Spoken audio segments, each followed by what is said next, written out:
इस क्वेश्चंस में सबसे पहली बात की गुणनखंड निकालना है। तो गुणनखंड हम लोग पहले से निकालने के लिए जान रहे हैं।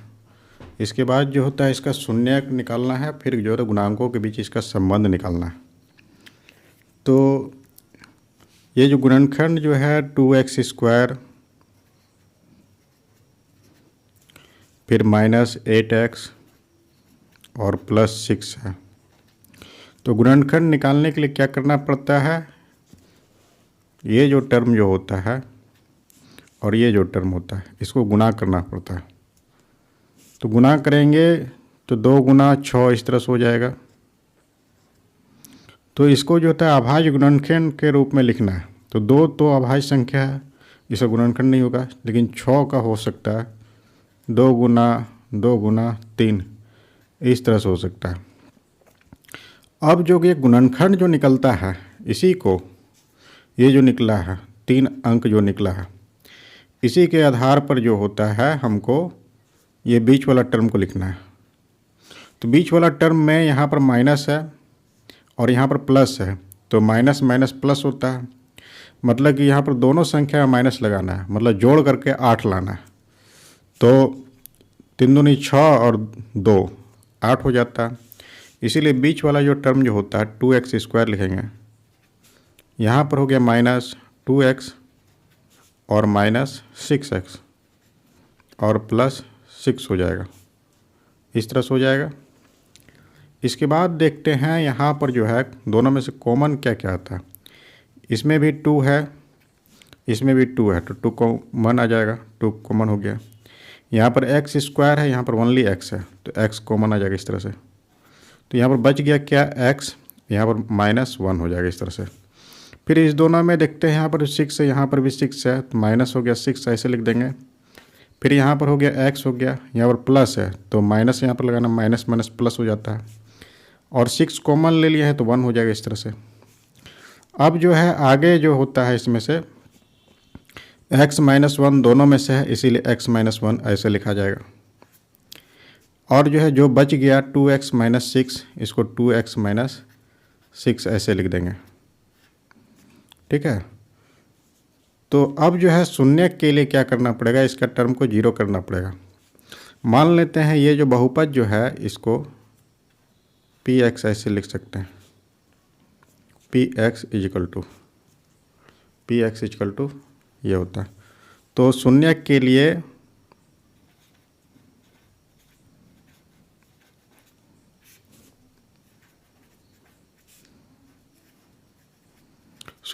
क्या हो जाता है, शून्य के लिए बहुपद का मान को 0 करना है। तो बहुपद का गुणनखंड हम लोग निकाल चुके हैं, ये निकला है x - 1 × 2x - 6। इसका वैल्यू को हम लोग 0 कर देंगे। तो इसमें से x - 1 = 0 हो गया और 2x - 6 = 0 हो जाएगा। तो इसके आधार पर x का वैल्यू 1 निकलता है और इसके आधार पर जो है 2x = 6 हो जाएगा। तो x = निकल गया 6/2, कहने का अर्थ 3 हो गया, ठीक है। तो इसका जो शून्यक जो निकलता है, शून्यक एक हो गया 1 और दूसरा हो गया 3, ये निकल गया। तो अब हम लोग देखेंगे शून्यकों का योग क्या होता है। शून्यकों का योग, शून्यकों का योग क्या हो जाएगा, 1 + 3 = हो गया 4।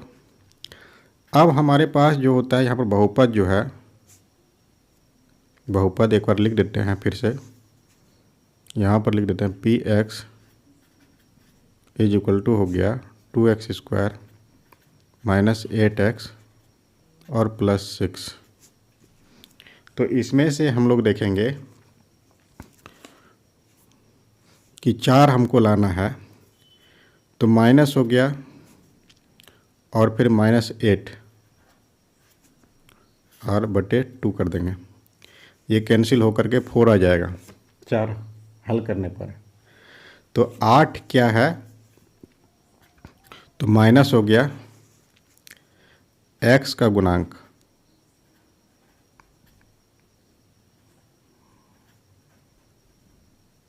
x का गुणांक, और ये क्या है 2 क्या है x स्क्वायर गुणांक। तो इस तरह से रिलेशन निकालना है। तो शून्यकों का योग का ये सूत्र था। अब जो है शून्यकों का गुणनफल हम लोग निकालेंगे। शून्यकों का गुणनफल, शून्यकों का गुणनफल ये क्या हो जाएगा, 1 × 3 = 3 हो गया, बराबर क्या हो जाएगा, ये लेते हैं 6 ले लेते हैं, 6/2 कर देते हैं, 3 आ जाएगा कैंसिल होने पर। कहने का मतलब 6 क्या है, अचर पद, अचर पद, और 2 क्या है x स्क्वायर गुणांक। तो यही हम लोग को सत्यता की जांच करना था। इस क्वेश्चंस में कहा है कि शून्यक निकालना है। तो बहुपद जो है, बहुपद px = हमको दिया हुआ है वो 3x² + 5x और -2 है। तो इसमें से हम लोग क्या करते हैं, ये जो टर्म होता है और इस टर्म को गुणा करते हैं। गुणा करने पर क्या निकलता है, -6, 3 गुना -2, इस तरह से हो गया। तो ये -6 निकलता है। तो यहाँ पर जो है हमको हल करके लाना है 5। तो 5 लाने के लिए क्या हो गया, उसमें भी एक संख्या को घटाना पड़ेगा, तभी तो एक प्लस में हो एक माइनस में हो। तो यहाँ पर करेंगे 3x² और प्लस 6x और -x कर देंगे। गुणा करने पर 6 आ जाएगा और सॉल्व करने पर 5 आ जाएगा। यहाँ पर -2 लिख देते हैं। तो फिर आगे जो क्या होगा, इसमें से एलसीएम हम लोग ले सकते हैं। एलसीएम क्या लेंगे, 3x एलसीएम ले लेंगे। तो यहाँ पर x हो गया और यहाँ पर +2 हो जाएगा। फिर यहाँ पर -1 हो जाएगा, x + 2 हो जाएगा। सरल करने पर क्या निकलता है, तो सरल करने पर यहाँ पर होगा 3x - 1 और x + 2, इस तरह से आता है। तो शून्य के लिए क्या करेंगे, इसका मान को हम लोग 0 कर देंगे। शून्यक के लिए, शून्य के लिए क्या करना है, px = 0। तो px का मान हम लोग को निकला है 3x - 1 और x + 2 = 0। तो इसमें से क्या हो गया, 3x - 1 = 0 और x + 2 = 0। तो इसको हल करने पर 3x = हो गया 1 और x = हो गया 1/3।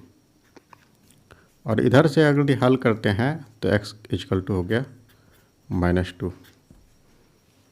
तो इस तरह से इसका शून्यक जो हो गया, शून्यक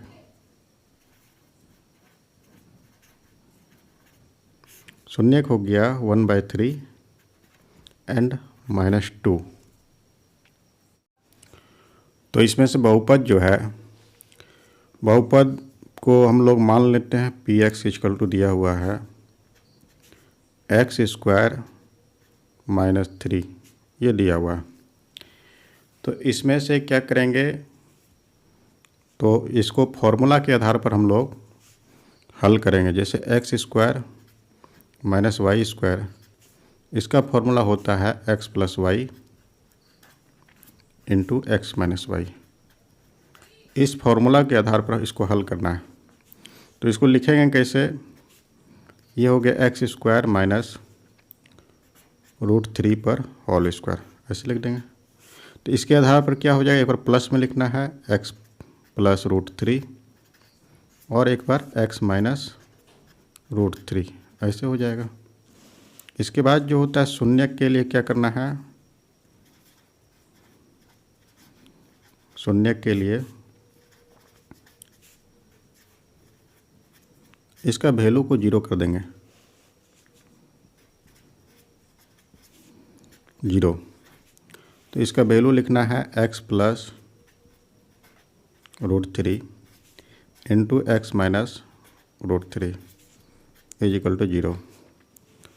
तो इसमें से क्या करेंगे, X plus root three is equal to zero हो गया और X minus root three is equal to zero हो जाएगा।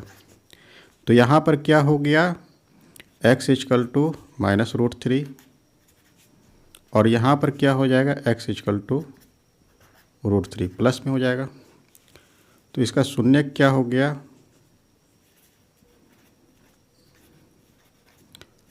शून्य हो जाएगा इसका माइनस रूट थ्री और रूट थ्री।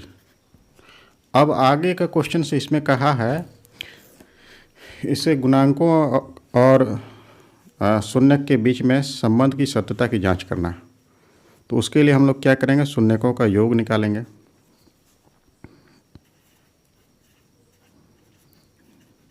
शून्यकों का योग, शून्यकों का योग कितना हो जाएगा, एक हो गया माइनस रूट थ्री और एक हो गया रूट थ्री, ये मिल करके तो जीरो हो जाता है। तो यहाँ पर क्या लिखना है, एक बार फिर से बहुपद यहाँ पर लिख देते हैं, एक्स स्क्वायर माइनस थ्री है, ये बहुपद है। तो इसमें से बीच का टर्म जो नहीं है तो इसको जो है x square plus zero into x ऐसे लिख सकते हैं, अब प्लस थ्री ऐसे लिखा जा सकता है। तो इसमें से जीरो लिख देंगे, जीरो और बाय वन लिख देंगे। तो जीरो क्या है, एक्स गुणांक, तो माइनस एक्स गुणांक, ये हो गया माइनस एक्स गुणांक और वन इसमें से है तो एक्स स्क्वायर गुणांक। तो इस तरह से शून्यक और उसके योग के बीच में संबंध था। अगला जो है इसमें हम लोग का शून्यकों का गुणनफल निकालना है।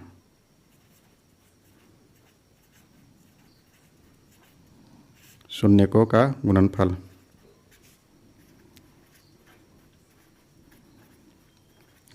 शून्यकों का गुणनफल जो होता है इसमें से माइनस रूट थ्री और ये रूट थ्री है, मिल करके थ्री हो जाता है। तो यहाँ पर देखेंगे इसमें से ये जो टर्म जो है इसमें से थ्री है यहाँ पर और यहाँ पर वन है, तो थ्री बाय वन लिख सकते हैं इसको। कहने का अर्थ हो गया थ्री जो है वो अचर पद है और वन जो है वो एक्स स्क्वायर गुणांक है। तो इस तरह से संबंध दिखाना था शून्यक और उसके गुणांक के बीच में। तो इसमें से दिया हुआ है शून्यकों का योग, मान लेते हैं कि अल्फा और बीटा जो है इसका शून्यक है। तो सबसे पहले द्विघात बहुपद जो होता है, द्विघात बहुपद,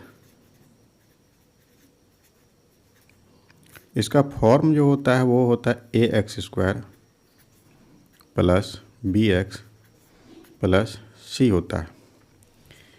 तो यहाँ पर शून्यकों का योग दिया हुआ है, मान लेते हैं अल्फा और प्लस बीटा, ये दो शून्यक का योग है थ्री माइनस थ्री, ठीक है। तो शून्यकों का योग का सूत्र जो होता है वो होता है माइनस बी बाय ए। माइनस बी बाय ए। तो यहाँ पर जो है कुछ नहीं है तो 1 मान सकते हैं इसे। और शून्यकों का गुणनफल जो होता है, शून्यकों का गुणनफल जो होता है, शून्यकों का गुणनफल वो होता है दिया हुआ 2। इसका सूत्र होता है सी बाय ए। तो इसके नीचे कुछ नहीं तो 1 ऐसे ही माना जा सकता है। तो यहाँ दोनों जगह मिला करके देखते हैं ए का वैल्यू, यहाँ पर भी ए का वैल्यू, तो ए का वैल्यू आपका 1 आता है। ए का वैल्यू हो गया 1। उसी तरह से बी का वैल्यू अगर हम मिलाएं यहाँ पर, तो बी का value minus B equal to हो गया -3। तो बी का वैल्यू जो है 3 होगा। और सी का वैल्यू जो है, सी यहाँ पर 2 है, सी इक्वल टू 2, तुलना करेंगे तो सी का वैल्यू 2 निकलेगा। तो इस तरह से बहुपद जो निकलेगा,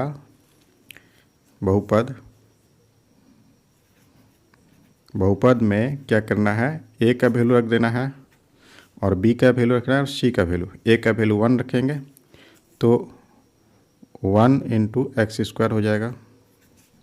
अब प्लस बी एक्स होता है तो बी का वैल्यू 3 है, 3x हो जाएगा और सी का वैल्यू 2 है। तो इस तरह से ये बहुपद जो निकलता है वो x² + 3x + 2 हो गया। तो ये द्विघात बहुपद था।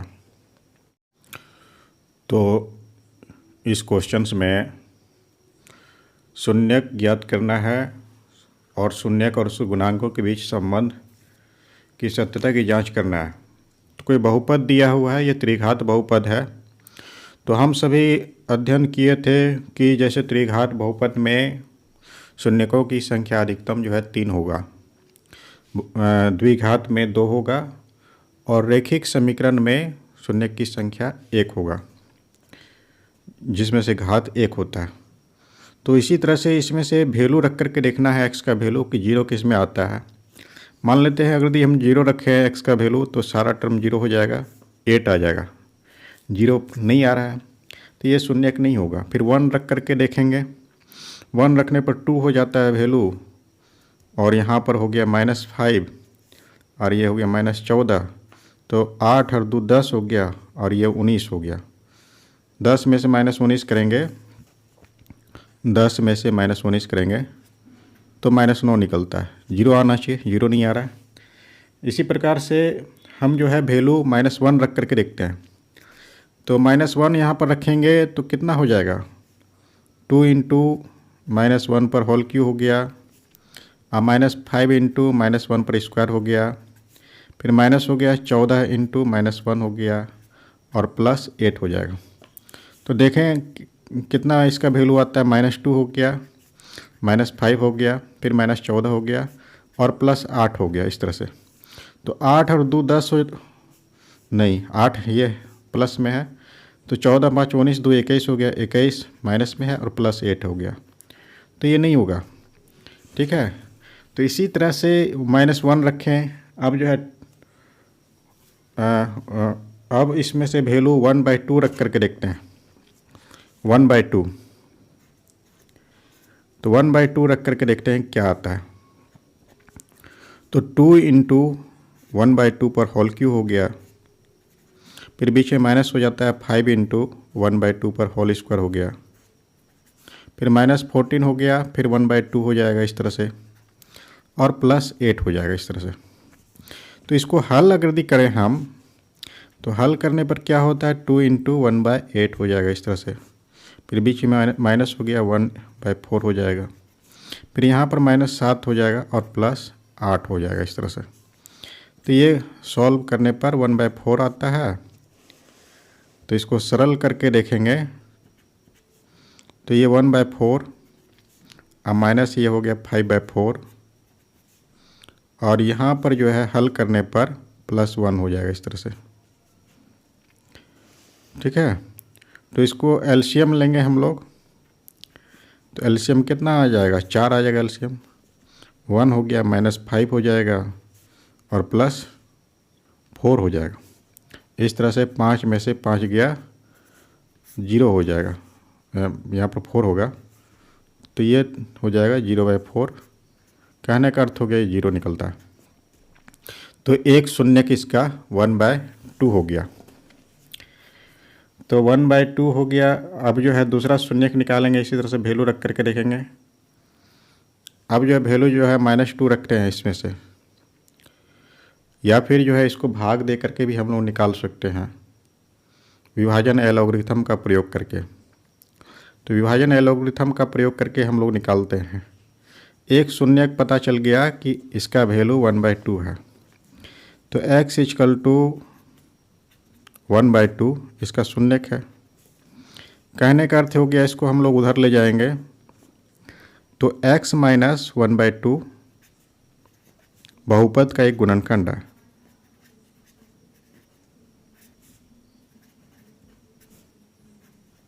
बहुपद का एक गुणनखंड है।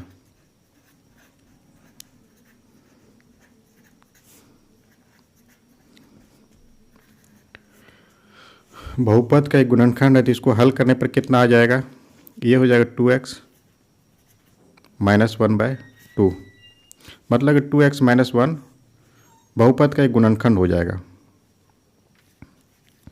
बहुपद का एक गुणनखंड होगा, ठीक है।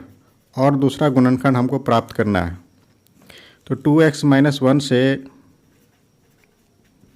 इसको भागा दे देंगे बहुपद को, 2x³ -5x² -14x और +8, इसको भागा देना है। तो भागा देने पर क्या होगा, सबसे पहला बात कि ये जो है यहाँ पर 2x है, यहाँ पर x³ है, तो x² से भागा देना पड़ेगा, x² से गुना करना पड़ेगा। या फिर ऐसे निकालते हैं जैसे 2x³ है, इसको भागा देंगे 2x से तो हो जाएगा x², इसीलिए x² यहाँ पर लिखे हैं। इस x² से इसको गुना करेंगे 2x³ हो जाएगा और -x² हो जाएगा। यहाँ पर माइनस हो गया, यहाँ पर प्लस हो गया, तो इस तरह से ये कैंसिल हो जाता है। यहाँ पर जो होता है -4x² निकलेगा और -14x हो जाएगा। तो फिर जो है यहाँ पर हो गया -4x² और यहाँ पर जो है 2x है, तो इस तरह से भागा देंगे 2x से, तो ये सॉल्व करने पर जो होता है -2x निकलेगा। इसीलिए अब जो है -2x से देना इसको, तो -2x से करेंगे तो यहाँ पर कितना हो गया, -4x² हो गया, माइनस प्लस हो जाएगा और ये 2x हो जाएगा। तो ये प्लस हो गया, ये माइनस हो गया, इस तरह से हल करने पर ये कैंसिल हो जाता है। और यहाँ पर हो गया -16x और +8 हो जाएगा, ठीक है। इसके बाद क्या करना है कि यहाँ पर -16x आ गया है, -16x इसको भागा देंगे 2x से, तो हल करने पर कितना आता है 8 -8। अब जो है इसको -8 से करना है, -8 यहाँ पर लिख देंगे, तो -8 से लिखेंगे तो कितना हो जाता है, -16x हो गया और माइनस +8 हो जाता है। इस तरह से ये प्लस हो जाएगा, ये माइनस हो जाएगा, सारा टर्म कैंसिल हो जाएगा, होकर के 0 हो जाएगा। तो जो है बहुपद को हम लोग जो है px = जो है ये कितना दिया हुआ था, इसको हम लोग डायरेक्ट लिख देते हैं, या फिर भाज्य बराबर भाजक गुना भागफल जोड़ शेष, इस आधार पर भी हम लोग लिखेंगे इसको। तो यह लिखाएगा 2x - 1 × x² - 2x - 8, इस तरह से दिया हुआ। तो यहाँ पर क्या करेंगे, अब जो है इस टर्म को गुणनखंड करेंगे, जैसे उधर हम लोग कर रहे थे। तो गुणनखंड कैसे हो जाएगा इसका, x² - 2x और -8 है, तो 8 का जो है हम लोग गुणनखंड निकालते हैं 8 का, तो 2 × 2 × 2 इस तरह से होता है। तो यहाँ पर माइनस है, यहाँ पर भी माइनस है, तो क्या करना होगा, यहाँ पर माइनस है मतलब कि दोनों संख्या यहाँ पर जो लिखाएगा अलग अलग चिन्ह का होना चाहिए, एक प्लस का होना चाहिए और एक माइनस का होना चाहिए। तो घटाने पर जो है दोनों को 2 आएगा, तो 4 में से अगर 2 घटा दें तो 2 आ सकता है। तो एक्स स्क्वायर हो गया -4x और प्लस 2x और -8 हो जाएगा इस तरह से। इसके बाद क्या करेंगे, फिर जो है इसमें से हम लोग कॉमन ले लेंगे, x कॉमन आ गया तो यहाँ पर हो गया x -4 हो जाएगा इसमें से। फिर इसमें से क्या करेंगे, 2 कॉमन ले लेंगे, यहाँ पर हो गया x -4 हो जाएगा। इस प्रकार से क्या होता है, दोनों में से x -4 कॉमन आ जाएगा और ये x + 2 हो गया। इसके बाद उसी तरह से इसको हम लोग 0 कर देंगे। 0 कर देने पर क्या हो जाएगा, x -4 = 0 हो गया और x + 2 = 0 हो जाएगा। तो इस आधार पर x का वैल्यू 4 निकलेगा और यहाँ पर x का वैल्यू -2 निकलेगा। तो बहुपद का शून्यक जो हो गया, बहुपद का शून्यक ये हो जाएगा, पहले हम लोग को निकला था 1/2 1/2, फिर निकला 4 और फिर निकला -2। इस तरह से बहुपद का 3 शून्यक निकला है। और हम लोग जानते थे कि त्रिघात बहुपद का अधिकतम शून्यक की संख्या 3 होगा।